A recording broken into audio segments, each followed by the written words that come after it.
مساكم الله بالخير ويعطيكم العافية. طبق اليوم سهل لذيذ خفيف لطيف، راح تعلمونه بشيء بسيط. خلينا نقول يوعان قاعد بالمخيم والشاليه مالك خلق تطبخ شيء سريع. شنو هو؟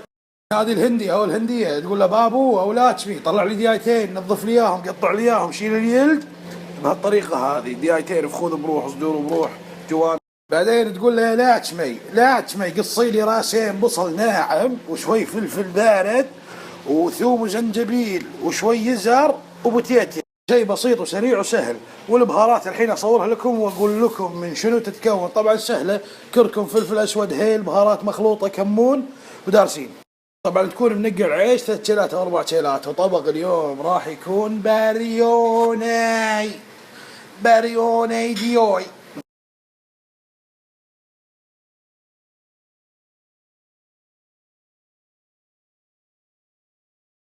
دامك تتابعني ما بيك تطلب من المطعم ولا تقول انا ما اعرف اطبخ، لا قصص وسوي واطبخ، ما يبي له شيء، كل شيء سهل يا حبيبي.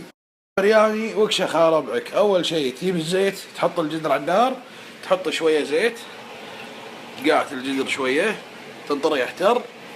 اول شيء تسوي يا صديقي تقط البصل،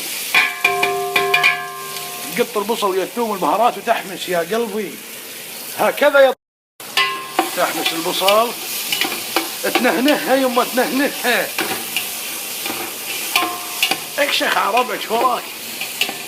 طبعا يا عزيزي نص قالب زبده ما يضر، لكن تبل الدايت، عرفت؟ جلبيت نذوب الزبده.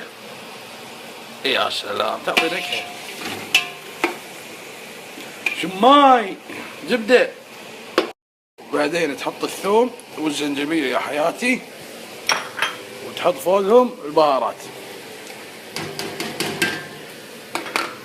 الحين شو تسوي؟ تجيب الدياي وتقط الدياي معاهم وتقلب تحمس. طبعا قفشه بلاستيك عشان لا تشقق الدياي.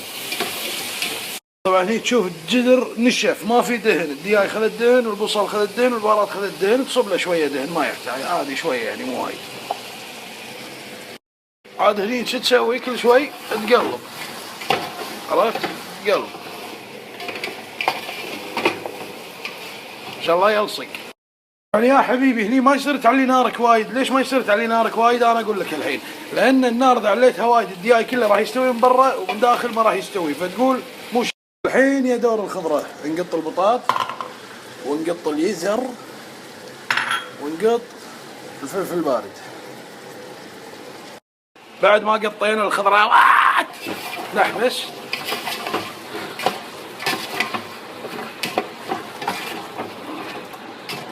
شفتوا شلون؟ انت يا مسوسن وانت مرزوق وانت يا ضاري، لا حد يقول ما اعرف اطبخ. ما يبي له شيء، قصص شوي خضره ودياي نظفها واحمس.